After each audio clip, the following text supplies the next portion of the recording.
Mastering Everyday English. How to use articles. I, Han, the like a pro.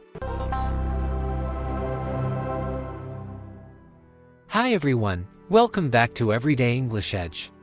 Today, we're diving into one of the most confusing yet essential parts of English grammar, articles.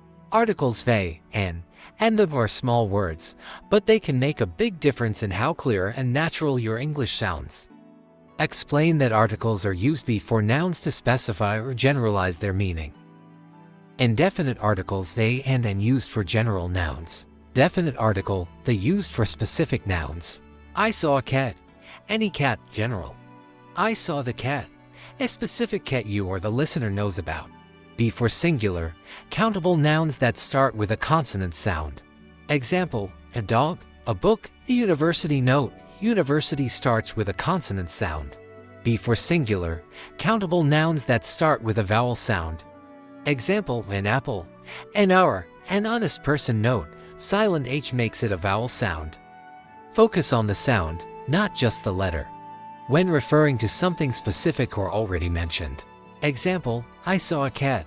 The cat was sitting under a tree. When there's only one of something.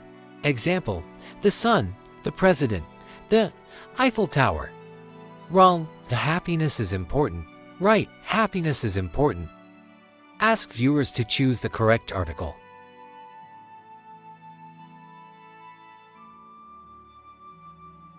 Mention exceptions, like the United States or the Netherlands, which are proper nouns but still use the.